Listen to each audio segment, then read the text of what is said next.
2026 वो साल जब भारत की राजनीति में एक ऐसा मोड़ आया जिसने सबको चौंका दिया। जी हां, पश्चिम बंगाल एक ऐसा राज्य जहां दशकों से राजनीति का एक अलग ही पैटर्न रहा है, जहां सत्ता बदलना लगभग नामुमकिन माना जाता था। लेकिन इस बार कहानी अलग है दोस्तों, क्योंकि इस बार भारतीय जनता पार्टी सिर्फ चुनाव लड़ने नहीं आई थी, वो आई थी इतिहास बदलने। और अब नतीजे ये इशारे कर रहे हैं कि बंगाल में सत्ता परिवर्तन हो चुका है। लेकिन सवाल यह है दोस्तों, क्या ये बदलाव अचानक हुआ है या इसके पीछे सालों की रणनीति या धीरे धीरे किया गया ग्राउंड वर्क और एक पावरफुल नैरेटिव था?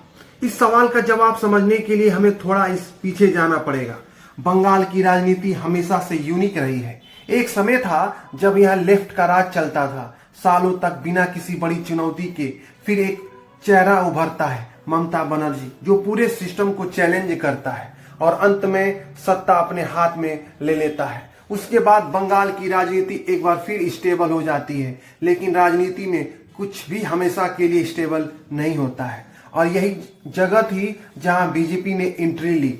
शुरुआत में उन्हें सीरियस नहीं लिया गया। लोगों को लगा कि बंगाल में उनकी कोई जमीन नहीं है। लेकिन राजनीति में परसेप्शन धीरे धीरे बदलता है। हर चुनाव के साथ वोट शेयर बढ़ने लगा, प्रेजेंस मजबूत होने लगी। और फिर बीजेपी ने सिर्फ चुनाव नहीं लड़ा, उन्होंने नैरेटिव बदलना शुरू किया। बीजेपी ने बंगाल की राजनीति को लोकल से नेशनल मुद्दों की तरफ शिफ्ट किया। डेवलपमेंट, आइडेंटिटी, नेशनल सिक्योरिटी, इन टॉपिक्स को धीरे धीरे पुश किया गया। सोशल मीडिया पर कैंपेन्स चलाए गए, ग्राउंड लेवल पर कैडर मजबूत किया गया, और सबसे इंपॉर्टेंट, लोगों के माइंडसेट को टारगेट किया गया कि आज के दौर में इलेक्शन सिर्फ पॉलिसी से नहीं जीते जाते, इलेक्शन जीते जाते हैं परसेप्शन से। आप क्या सोचते हैं, आप क्या महसूस करते हैं, और आपको क्या दिखाया जाता है, यही तय करता है कि आप वोट किसे देंगे। और बीजेपी ने इस गेम को बहुत अच्छी तरह समझा।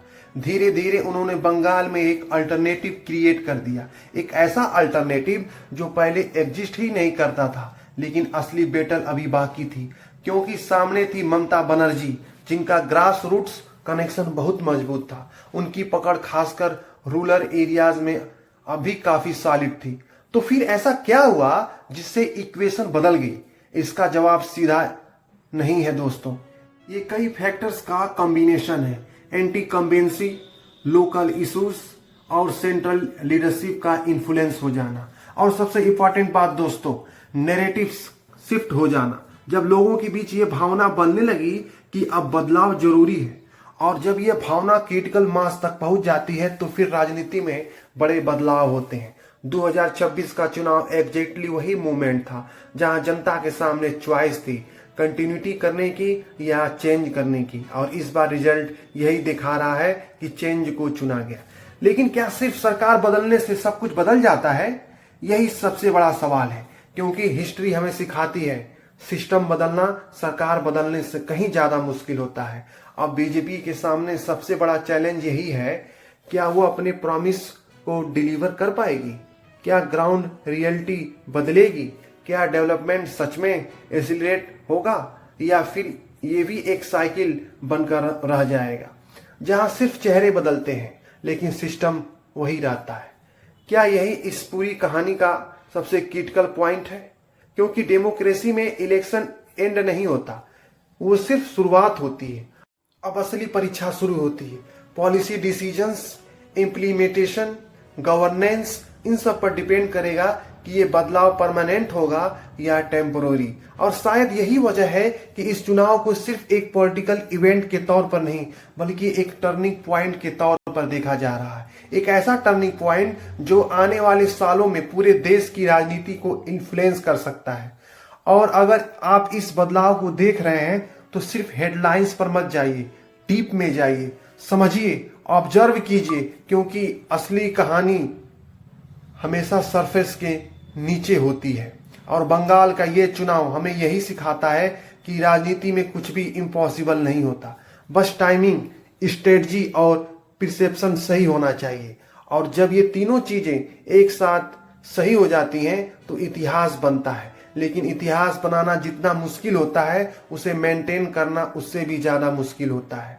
और अब इस पूरे देश की नजरें इस पर है कि बंगाल में जो बदलाव आया है वो कितने समय तक टिकेगा और कितना गहरा जाएगा, क्योंकि अंत में जनता सब देखती है और सही समय पर अपना फैसला सुनाती है।